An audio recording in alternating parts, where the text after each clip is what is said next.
eu sou Mariana Rosa Borges, eu sou médica endocrinologista, eu trabalho na Unifesp já há bastante tempo e desde 2019 eu trabalho com a população trans dentro do núcleo Trans Unifesp. Então a gente vai começar a falar sobre esse tema que é a hormonização na população trans. Essa é uma aula inicial, portanto, o começo, né, dessa explicação sobre essa hormonização, né? Então vai ser uma aula mais geral para a gente continuar nas aulas posteriores com esse tema de forma mais detalhada. Eu quero, antes de entrar propriamente no tema da hormonização, tentar explicar para vocês alguns conceitos, alguns termos que a gente usa com muita frequência quando a gente trata da saúde da população trans, né? Então, o gênero, essa palavra que para nós, usada nesse contexto, vai classificar uma pessoa como homem, como mulher, a gente tenta entendê-lo como uma identidade psíquica, né? É uma ideia, entre aspas, né, de um sexo psicológico, ambiental, é uma coisa separada do nosso sexo biológico, né? O gênero, então, ao qual a gente se identifica, é um sentimento interno, né, de todas as pessoas, de quem é trans, de quem não é trans, né? Então, portanto, esse sentimento interno, ele vai acontecer para todas as pessoas nesse sentido da orientação, né? Então, uma pessoa cis ou uma pessoa trans vai ter essa identidade. A pessoa cis, esse é um termo também para a gente explicar, né? Talvez já seja claro para muitos de vocês, mas eu acho que vale sempre a gente começar por essas definições. Uma pessoa cisgênero é a pessoa na qual a identidade de gênero que ela tem coincide com o sexo biológico dela, ou com a designação que foi dada a ela ao nascimento, né? Então, cis vem do mesmo lado, né? Então, essa cisgeneridade que a gente tem posta na nossa sociedade, na nossa cultura, tem essas determinações históricas e culturais e, portanto, não deveria ser considerada como um fato, uma fatalidade natural, né? Como uma regra para tudo, né? Existem as pessoas que são cisgênero e existem as pessoas que são transgênero, né? Então, trans, a palavra, esse comecinho da palavra, né, que quer dizer do outro lado, a pessoa transgênero vai ser aquela pessoa cuja identidade de gênero não vai coincidir com o seu sexo biológico, ou com a designação que foi dada a ela quando ela nasceu, né? Esse termo transgênero, então, ele vai abrigar, né? Ele é um termo guarda-chuva, que a gente diz, ele vai abarcar e vai englobar várias identidades, né? Então, a identidade de homens trans, de mulheres trans, de uma pessoa não binária, de uma travesti, qualquer pessoa transfeminina ou transmasculina. Então, ele engloba todas essas identidades trans, né?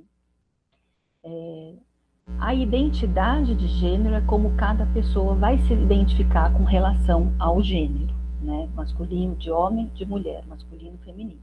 Essa identidade, ela é autorreferida. Sou eu que vou me referir ao gênero que eu pertenço, né? Ela não é imposta. Então, quando acontece, o que é essa incongruência de gênero que existe quando o gênero que te atribuíram quando você nasceu, de acordo com a sua genitália, e a sua identidade, quando essas duas coisas elas não estão de acordo, existe esse termo que é a incongruência de gênero, né? Ela reflete, né, uma interação complexa, né, entre fatores psicológicos, culturais, ambientais, biológicos, enfim, é uma rede de interações que a gente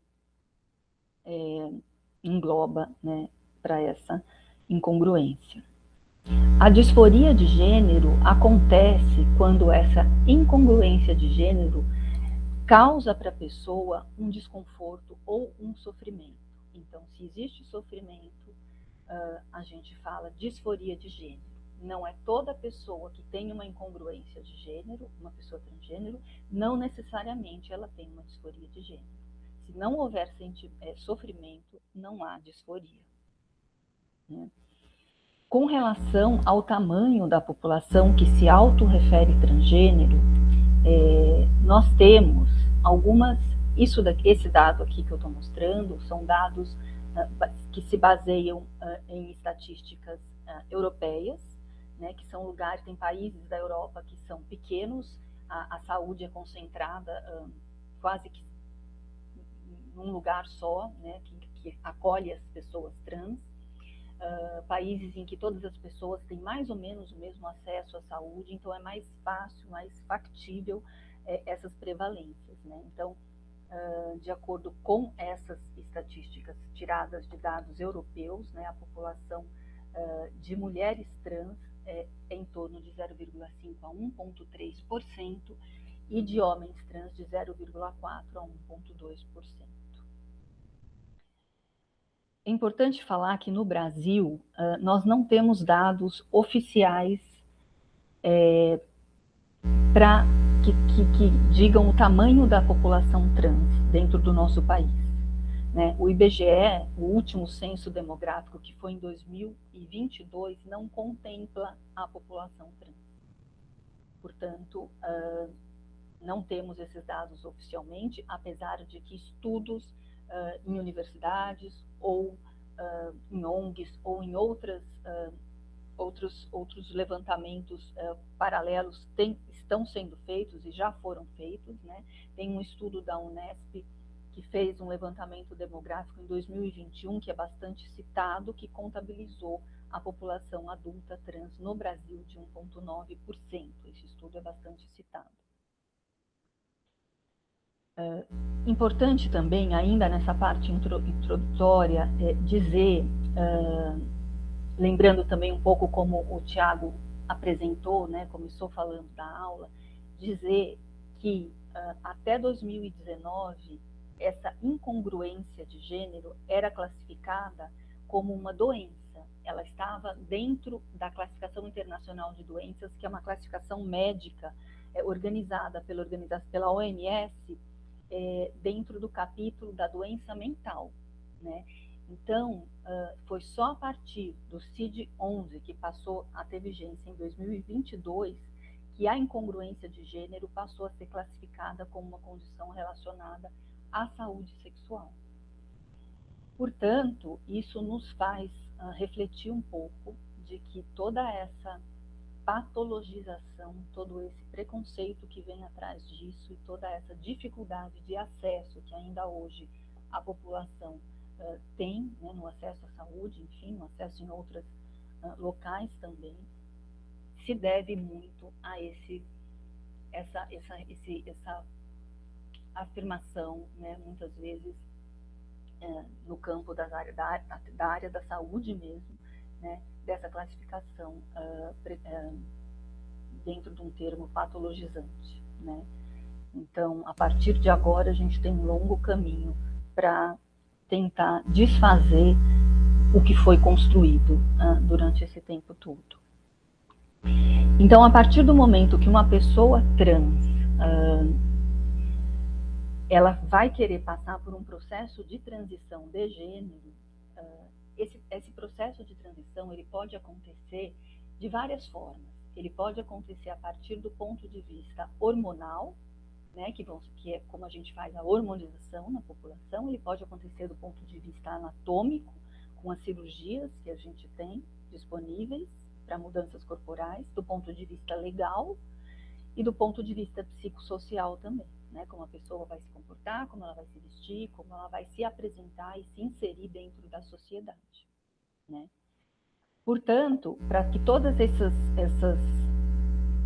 para que esse processo aconteça dessa forma plural, é importante, e a gente trabalha assim, né, e de forma dentro de uma equipe multidisciplinar que acolha e que acompanhe a população nesse processo de transição. Então, é importante lembrar que não vai ser um médico lá sozinho, um endocrinologista responsável pela hormonização. Não, essa equipe ela é múltipla, multiprofissional, né? E ela geralmente conta com o pessoal da saúde mental, que faz assistência psicossocial, assistência da saúde mental, nutricional, os cirurgiões capacitados para fazer as cirurgias, médicos que possam fazer um atendimento ginecológico, urológico, cuidados com a voz do ponto de vista cirúrgico ou fonoterápico também. Então, portanto, esse processo de transição, ele vai acontecer, se ele acontecer do ponto de vista de mudanças corporais, ele pode acontecer a partir do uso de hormônios sexuais. Como a gente vai fazer essas mudanças hormonais é com o uso desses hormônios sexuais. Ela pode acontecer também a partir de medidas não hormonais, que foi o que eu já falei. Então, as cirurgias, procedimentos estéticos também entram aí, a fonoterapia, vestimentos, enfim. A hormonização, então, quando ela... É importante falar também que nem todo indivíduo trans vai ser hormonizado, né? Ele vai ser hormonizado se ele desejar essa mudança através da hormonização, né, se ele tiver condições para isso, né? E o uso desses hormônios, ele tem um objetivo de promover a masculinização, se assim for desejada, ou a feminilização, né? Em pessoas que apresentam qualquer grau de variabilidade de gênero e querem essas mudanças corporais, né? Para que ela aconteça, para que esse processo de hormonização seja feito com um acompanhamento médico, ele deve ser feito após um informe de consentimento por parte da pessoa que vai ser hormonizada. Então, através desse termo de consentimento que vai ser assinado pela pessoa que vai ser hormonizada, a gente vai informar sobre todas as possibilidades de mudanças corporais, sobre todas as consequências, todas as limitações, os riscos associados ao uso desses hormônios sexuais também, tá? E a partir daí, a gente pode começar um processo de hormonização. Para que esse termo de consentimento seja assinado, a gente tem que lembrar que o indivíduo precisa ser capaz de compreender todo esse processo e consenti-lo, né?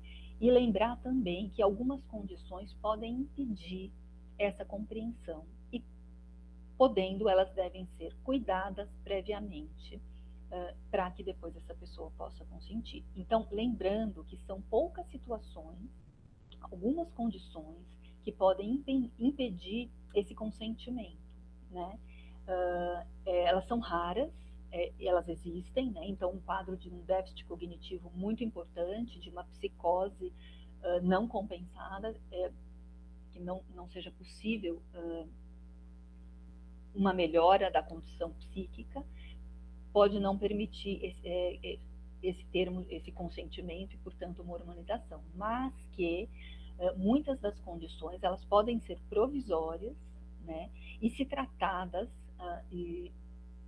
previamente, elas podem possibilitar que essa pessoa possa, a partir daí, consentir e seguir no acompanhamento para esse processo de hormonização, tá? Importante citar também que a hormonização, ela tem uma implicação muito grande na saúde mental da população trans. A literatura, ela já é bastante clara, bastante evidente e robusta nesse sentido, e mostra que o processo de hormonização, ele diminui sofrimento, reduz incidência de depressão e ansiedade. O acesso à hormonização, ele está associado a uma redução importante do risco de tentativa de suicídios, né? Portanto, a gente tem que lembrar que sintomas como ansiedade, como depressão, como o abuso de substâncias, ele não deve ser um impedimento para que seja feito esse processo de transição, né? A hormonização, ela vai promover melhora de saúde mental e melhora de qualidade de vida. Então, ela muitas vezes vai melhorar essa ansiedade, vai melhorar essa depressão e assim à frente. Portanto, quais são os nossos objetivos nesse processo de hormonização, né? Nós fazemos, a nossa intenção é reduzir os hormônios sexuais aqui endógenos, né? O que é isso? Eu reduzir os hormônios sexuais que são produzidos dentro do organismo da pessoa. Então, nós temos glândulas hormonais que produzem hormônios sexuais, né? Então, a gente tem os ovários, a gente tem o testículo, então onde são produzidos esses hormônios. A nossa intenção nesse processo de hormonização é reduzir essa produção interna da pessoa que está querendo fazer essa transição de gênero. Com essa redução da produção interna desses hormônios, que são produzidos no corpo da pessoa por essas glândulas sexuais, a gente vai conseguir reduzir as características sexuais secundárias do sexo que foi designado para dessa pessoa ao nascimento. Então, como exemplo, se eu reduzir o nível de testosterona no corpo de uma mulher trans, eu vou diminuir aquelas características marcadas de pilificação, de contorno corporal, de musculatura. Eu vou tentar mudar essas características, né? E o que eu vou fazer? Eu vou prescrever, eu vou dar para a pessoa que está nesse processo de transição de gênero, eu vou fornecer os hormônios sexuais característicos da nova identidade de gênero dessa pessoa. Então, para um homem trans, eu vou fornecer, eu vou prescrever, por exemplo, o hormônio sexual masculino, que é a testosterona.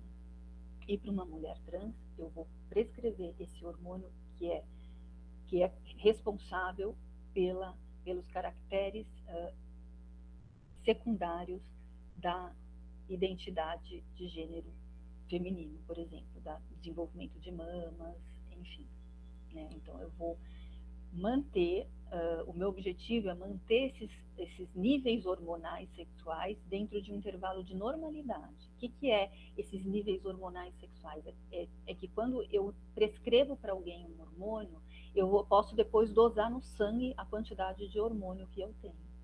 E o que eu quero com isso? Eu quero tentar fazer com que esses níveis hormonais, eles fiquem dentro de um padrão fisiológico normal que ocorre no gênero a qual aquela pessoa se identifique. Então, um homem trans, por exemplo, eu vou tentar manter o nível de hormônio que ele tem de testosterona, que a gente prescreveu para ele, que ele usou de forma intramuscular, dentro de um intervalo que acontece na população de homens cis.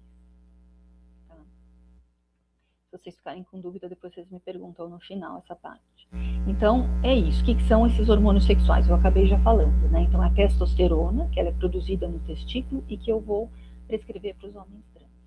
Para as mulheres trans, eu vou prescrever o estradiol, que é o hormônio que é produzido nos ovários, que tem maior potencial, ele é o mais biologicamente ativo para fazer essas transformações corporais, tá? Importante lembrar que doses muito altas não vão promover mudanças corporais mais satisfatórias, não vão acelerar esse processo, não vão fazer com que essas mudanças sejam mais satisfatórias, né? Portanto, eu vou precisar ficar dentro daquele intervalo da normalidade. A hora que são usadas doses muito altas, eu aumento o risco de reações adversas e, por isso, é importante que essa hormonização ela seja feita sob a supervisão médica, né? Existe também já bastante literatura a respeito, então, sob a supervisão médica, a hormonização ela é segura e ela é eficaz, né? Os trabalhos são de curto e de médio prazo, mas a gente sabe já que sob supervisão médica é possível ser feita de forma bastante segura, né? Outro ponto importante de ser feita sob supervisão médica é que nós temos vários tipos de hormônios que são disponíveis por aí no mercado, que podem ser usados para esse fim. Como nós sabemos que a população trans ela vai ser hormonizada, muito provavelmente, ou a maioria dos casos, por um tempo longo, então essa hormonização vai acontecer no longo prazo, é importante que seja escolhido um hormônio, o hormônio que seja mais seguro, né, o tipo de hormônio mais seguro, a via de acesso daquele hormônio que seja mais segura e ofereça menor risco, menores efeitos colaterais indesejados para aquele indivíduo. Então, eu vou submeter ele ou ela, enfim, ao menor risco possível, né? Por quê? A gente sabe que existe uma prática comum da população trans é a auto-hormonização, né? E o que é auto-hormonização? É o uso de hormônios para essas mudanças corporais que a gente está falando aqui, mas sem orientação médica. Então, isso pode gerar, né, riscos, efeitos indesejados, né, riscos à saúde, como, por exemplo, trombose de veias profundas, tromboembolismo pulmonar, aumento de pressão arterial, alterações hepáticas e eritrocitose, que é o aumento dos glóbulos vermelhos no sangue, podendo aumentar o risco de processos tromboembólicos também, né? Então, por que acontece com frequência essa auto-hormonização, né? Então, a gente volta também um pouco naquele ponto que o Thiago começou a falar, e que depois a gente conversou um pouco no sentido da despatologização da transgeneridade. Existe uma dificuldade de acesso aos serviços de saúde especializados pela população trans, né? Tanto pelo número limitado desses serviços, pelo despreparo dos profissionais para prescrever hormônios e acompanhar essa população nesse processo, né? Portanto, eu acho que um programa como esse que está acontecendo tem uma importância muito grande nesse sentido de difundir conhecimento e da gente tentar diminuir aos poucos, né, esse despreparo profissional, diminuir um pouco essa dificuldade que a população trans vem enfrentando até hoje aos serviços de saúde, né? Algumas vezes também o motivo dessa auto-hormonização pode ser pensada como um desejo da população por mudanças rápidas, né? Ou ainda por medo de sofrer preconceito em serviços de saúde, que, de novo, a gente sabe que existe dentro mesmo de serviços de saúde violências contra a população trans. Então, uma pessoa que já entrou num serviço de saúde, sofreu algum grau de violência, algum grau de transfobia, algum grau de preconceito, ela pode ter um medo de procurar novamente um serviço de saúde por conta dessa situação vivida anteriormente, né? Então, eu vou terminar por aqui, depois a gente pode conversar, mas queria terminar dizendo que a hormonização, ela é, sob supervisão médica, é bastante segura. A gente sabe que existem riscos, existem condições que precisam ser avaliadas para que essa hormonização seja feita, principalmente sabendo que esse é um longo prazo de hormonização, né? Isso pode ser feito através do acompanhamento, da monitorização, né, durante esse processo, que é feita através de consultas clínicas, de conversas, né, de atendimentos, com dosagens hormonais, com dosagens laboratoriais que nos mostrem os níveis hormonais, né, os níveis se estão adequados, se não estão adequados, né, e que podem nos orientar para avaliar se alguma mudança deve ser feita ou não, e sempre ficar atento a novas situações que podem surgir com o passar dos anos, né, que talvez contraindiquem ou exijam cuidados mais específicos para que a gente possa continuar fazendo a hormonização, né, como um exemplo, por exemplo, uma pessoa que sofreu algum uma trombose, se ela vai precisar ter um cuidado, uma avaliação hematológica, vai precisar muitas vezes passar por um processo de anticoagulação, entendeu? Para que a gente possa continuar a pensar nesse processo, avaliar e ver se tem como a gente pode continuar esse processo de imunização. Então, essa foi uma parte inicial desse assunto. Mais para frente, numa próxima aula, a gente vai conversar mais sobre as mudanças que ocorrem com o uso desses hormônios no corpo, né? Quais são essas mudanças físicas, a partir de que momento elas começam a acontecer e por quanto tempo elas vão acontecer, né? Nessa modificação corporal e assim por diante. Tá bom? Muito obrigada pela atenção e eu estou à disposição se houver alguma dúvida. Obrigado, professora Mariana, pela exposição. Acho que a gente tem, né, conteúdos aqui para a gente poder tentar fazer uma conversa, entendendo que essa é um diálogo inicial, né, para a gente poder ir se aprofundando, tá bom? Se você quiser parar de compartilhar a sua tela, aí a gente pode se ver, e aí você consegue ver as pessoas que estão aqui. Tem uma barrinha embaixo aqui que eu consigo ver que está escrito parar compartilhamento. Eu não sei se você a enxerga. Um pouquinho mais para baixo na sua tela. Mais para baixo um pouquinho. Acho que você... Aí. E... Pronto.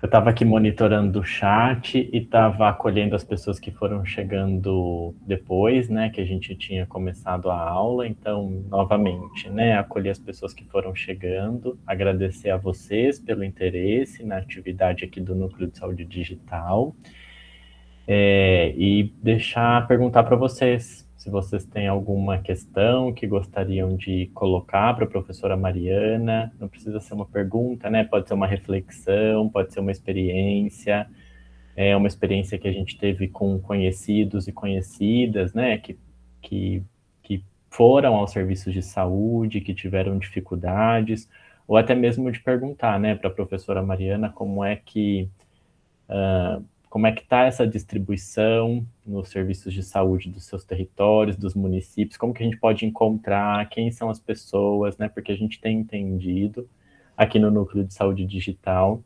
que as equipes, os serviços têm tido muita dificuldade, né? Assim, de poder ofertar um cuidado que seja humanizado, técnico, baseado nas melhores evidências para a população trans, né? Que tem um interesse na terapia de hormonização.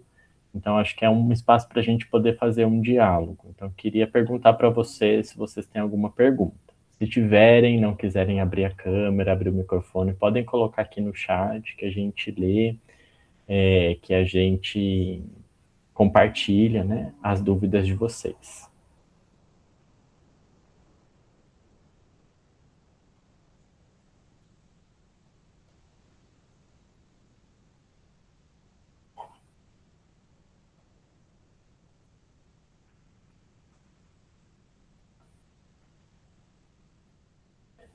Obrigado, Nathalie.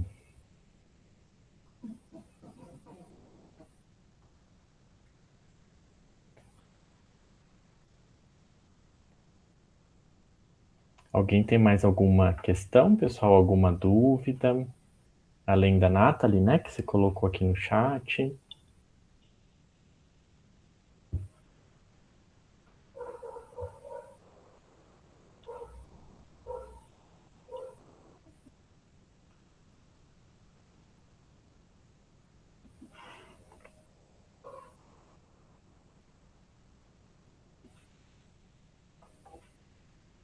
A gente também tem entendido, né, que as pessoas têm dificuldade, às vezes, até de conseguir expor as dúvidas, expor as colocações, com receio, né, de ser inadequado em alguma fala, em algum posicionamento, ou achar que a dúvida é muito introdutória, né?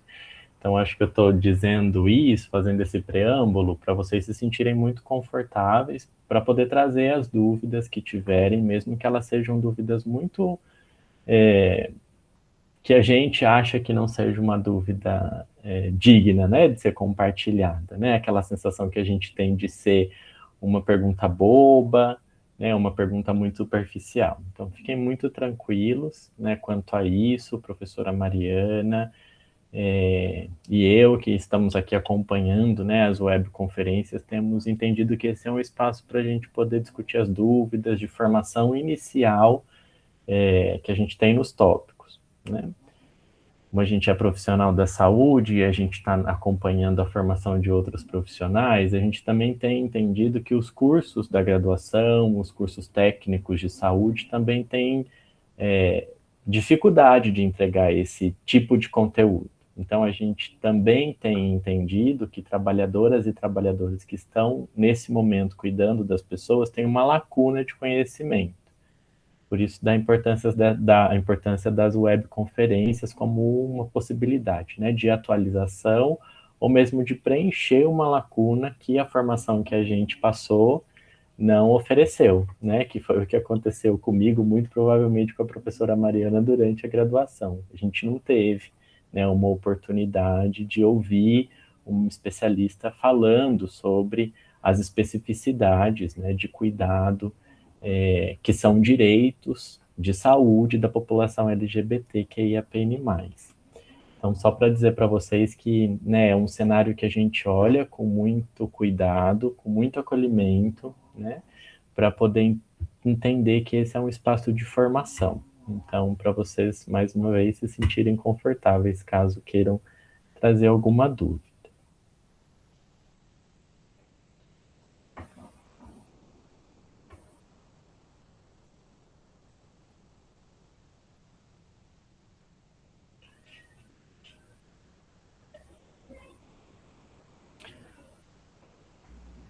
A Nathalie fez uma pergunta aqui. Então, Nathalie, é do Estado. A gente, dentro de São Paulo, a gente tem essa distribuição pelo Centro de Referência e Treinamento, pelo ACIT, o Ambulatório para a Saúde Integral de Travestis e Transsexuais. Os nossos usuários e as nossas usuárias, eles têm esses hormônios disponíveis por essa verba estadual. Eu não tenho certeza se é estadual ou se é municipal, o centro de referência, mas eu acho que na dúvida. Mas eles têm, o estado de São Paulo tem, todo o estado, né? Ele tem essa possibilidade desses hormônios, tanto que dentro do nosso ambulatório, que acontece aqui na cidade de São Paulo, a gente acaba acolhendo muitas pessoas que são de fora da cidade. Elas vêm para cá, às vezes elas viajam, elas pegam a ambulância 5 horas da manhã, chegam no ambulatório, para depois ter que voltar para as cidades delas, porque não é todo lugar que tem essa disponibilização. Mas o estado de São Paulo tem, né? A gente tem dentro da cidade, tem as unidades básicas de saúde que fazem parte da rede Sampa Trans, isso na cidade. Então, fora da cidade também a situação às vezes é bem mais difícil, por isso que muitas pessoas acabam chegando no nosso ambulatório para receberem esse cuidado e essa hormonização. Né? O estado, e fora de São Paulo, a situação é muito diferente, né? A gente está agora conversando com Cáceres, né, Tiago, e lá eles não recebem os hormônios. Né? Quem tiver que ser hormonizado lá vai ter que arcar com o custo da hormonização. Então já é bem mais difícil, a pessoa precisa chegar no serviço de saúde, ela precisa continuar esse acompanhamento, mas ela precisa arcar com os hormônios, ela precisa arcar com o exame laboratorial, porque também não tem de forma pública, né? Então a realidade de São Paulo é uma, né? O Brasil é gigante, né?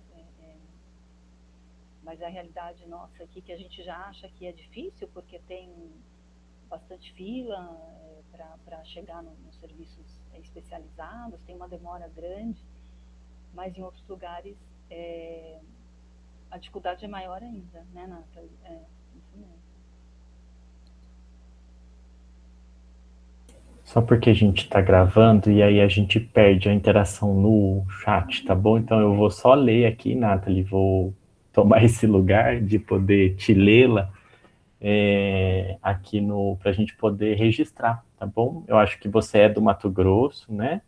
A Nathalie compartilhou, né? Perguntou, fez uma dúvida, trouxe uma dúvida sobre de onde vem a verba, né, das distribuições dos hormônios, que é, né, base da terapia. E aí ela compartilhou, né, depois que a professora Mariana foi contextualizando a realidade do estado de São Paulo, do município de São Paulo, que lá em Mato Grosso tem uma questão, né, de por onde que a verba destinada à aquisição, né, dos hormônios, da onde que ela, qual é a origem dessa verba. Muito provavelmente seria uma verba também que sai de um conjunto de políticas, né, dos centros de testagem que a gente tem espalhados pelo Brasil, né? Então, a gente tem, a Nathalie foi trazendo, né, que talvez as diferentes gestões locais fazem diferentes usos, né, diferentes interpretações, né, do financiamento que recebem e como isso vai sendo aplicado, né, no dia a dia do trabalho. E aí, sem dúvida, fazendo coro aqui a você, Nathalie, é um desafio que muitos territórios enfrentam, né? Porque acho que a professora Mariana foi trazendo algumas coisas, né? Que é interessante de a gente notar. Uma delas que a gente foi refletindo, inclusive com uma equipe de Cáceres, que é um dos municípios que estão conosco aqui no Núcleo de Saúde Digital, por onde sairia, né? Assim, se está dentro, né, de um conjunto de serviços, como o centro de testagem, que é serviços voltados, né, a um ambulatório secundário, né, que está muito vinculado a um estigma, né, do HIV e das infecções sexualmente transmissíveis. Então a gente foi fazendo uma reflexão sobre isso, assim, né? Qual é o serviço que poderia? E aí eu lembro da gente fazer uma reflexão de que seria importante esses serviços estarem dentro desse processo, né, de serviço de harmonização, até mesmo porque esses serviços estão mais preparados para receber e para acolher a população trans, que muito provavelmente nas estratégias de saúde da família, nas unidades básicas de saúde, sofrem de uma discriminação, de preconceito por ter equipes menos preparadas, né, para lidar com a população trans, né, para lidar com o nome social e com todos os outros direitos que as pessoas trans têm e que ainda não são respeitados. Então, né, só para também poder dizer, né, ter acesso ao material, né, ao hormônio, à tecnologia dura, é uma parte desse processo, sem dúvida complexa. Mas uma outra parte que a gente tem e deve problematizar é como é que as equipes recepcionam as pessoas que chegam com uma demanda de hormonização, por exemplo, né? Então, assim, isso é a porta de entrada ou é a porta de barreira que a pessoa, né, a pessoa trans vai deixar de contar com aquele serviço como um serviço que escuta suas demandas, né? Até mesmo, imagina você chegar no serviço de saúde e não ser chamada pelo seu nome, né? Não ter o seu pronome respeitado. Então, acho que também, né, um outro desafio que a gente vai encontrando, que talvez é esse desafio das relações interpessoais no campo da saúde, né? Do acolhimento, da humanização de todas as pessoas, sem discriminação e sem preconceito, é um desafio que a gente ainda enfrenta, não só na atenção primária, né? Em todos os serviços. A gente também tem muitos relatos de pessoas que, em situação de internação hospitalar, têm muitos dos seus direitos infringidos e desrespeitados, né? Estou aqui dizendo da atenção primária porque a gente estava fazendo uma conversa alguns meses atrás e a gente estava, né, planejando e articulando e dividindo essas dificuldades, né? Então, é importante, né, a gente lidar com tudo isso, saber dos nossos desafios, diagnosticar nossos territórios para a gente poder começar a oferecer os serviços, né, de uma forma que seja integrada, organizada, planejada, né? E aí também convidar vocês, né, a verificarem nos territórios de vocês se tem serviços que são especializados e que oferecem, né, a hormonização, ou outros serviços destinados especificamente à população LGBTQIAPN+. Eu estou entendendo, professora Mariana, que a gente não tem mais dúvidas. Posso só completar uma? Sem dúvida, é isso que eu ia te convidar.